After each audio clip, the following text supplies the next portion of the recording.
You think explaining yourself makes things clear. Schopenhauer believed it does the opposite. Most people don't listen to understand you.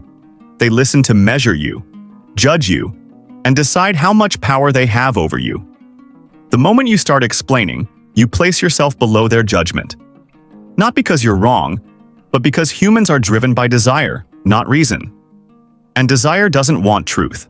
It wants control. By the end of this video, you'll understand why silence isn't weakness, and why Schopenhauer believed it was psychological strength. Most people believe that explaining themselves is a sign of intelligence, of clarity, of strength. Arthur Schopenhauer believed the opposite. According to him, human behavior is not guided by reason, but by the will, a blind force made of desire, ego, and self-interest. This is where the problem begins. When you explain yourself, you assume the other person is looking for truth. But most of the time, they're not. They've already decided how they feel about you. Your explanation doesn't inform them. It feeds them. Schopenhauer argued that reason comes after desire, not before it. People feel first. Then they use logic to justify what they already want to believe. So when you explain yourself, you're not changing minds. You're giving them material. Material to judge you. Material to question you. Material to position themselves above you. Notice this pattern. The more you explain, the more questions appear.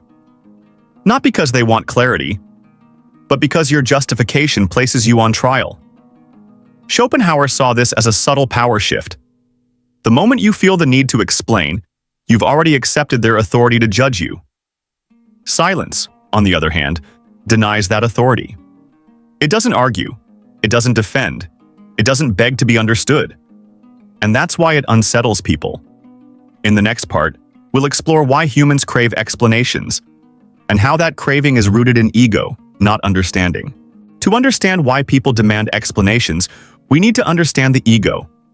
Schopenhauer believed that the ego is not a flaw. It is the default state of human consciousness. Every person experiences the world from the center of their own will.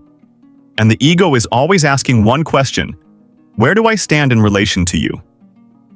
When someone asks you to explain yourself, it often sounds reasonable, even fair. But beneath the surface, something else is happening. An explanation creates a hierarchy. The one who explains accepts the role of the evaluated. The one who listens assumes the role of the judge. Schopenhauer understood that humans are deeply uncomfortable without this hierarchy. They seek it constantly, in conversations, relationships, and even casual interactions. This is why explanations rarely bring peace. They don't close the discussion, they invite more judgment. Each sentence you add opens another door for interpretation, another angle for criticism, another opportunity for control. Schopenhauer argued that people don't seek truth, they seek validation of their perspective. If your explanation supports their internal narrative, they accept it. If it threatens their ego, they resist it, no matter how logical it is.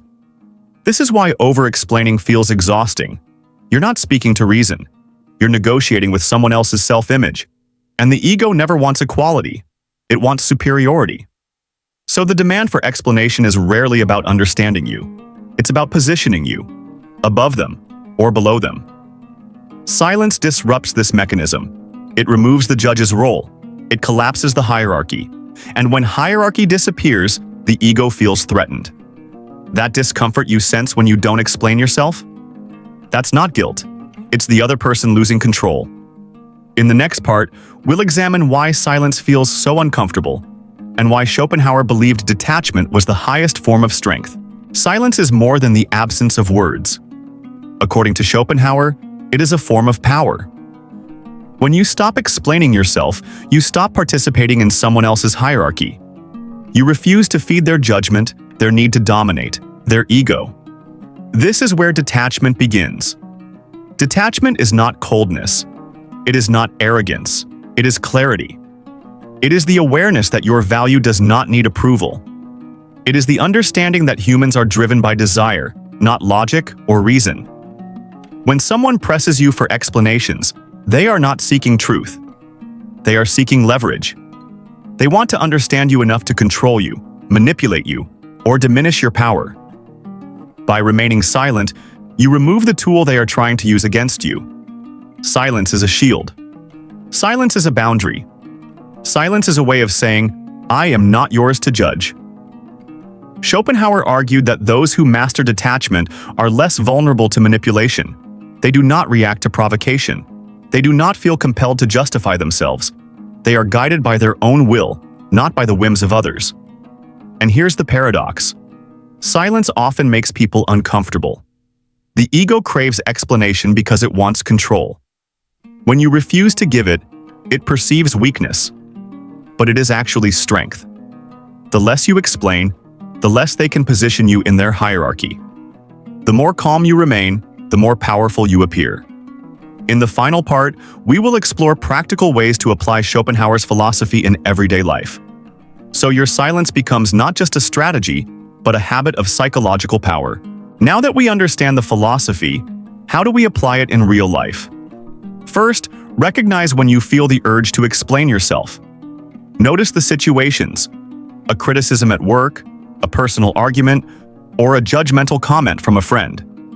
Ask yourself, am I explaining to be understood, or am I trying to control their perception? Most of the time, it's the latter. And that's exactly what Schopenhauer warned against. Second, practice detachment. Detach your self-worth from the need for approval. Detach your actions from the expectation of understanding. By doing this, you maintain control over your inner world. Third, embrace strategic silence. Not all silence is equal. It must be purposeful. Pause before you speak. Respond sparingly. Let your words carry weight rather than multiply. Here's the subtle power. When you stop explaining, people start to fill the gaps themselves. They project their assumptions, their insecurities, their need to judge, and you remain untouched. Schopenhauer taught that the greatest psychological strength is to act according to your own will, not to react to the whims of others. Silence is not weakness. It is freedom. It is power. It is clarity. So next time someone demands an explanation, remember, your silence does not make you guilty. It makes you strong. It makes you untouchable. And that is the essence of mastering the art of not explaining yourself. A lesson from Schopenhauer, a principle for anyone seeking true psychological strength.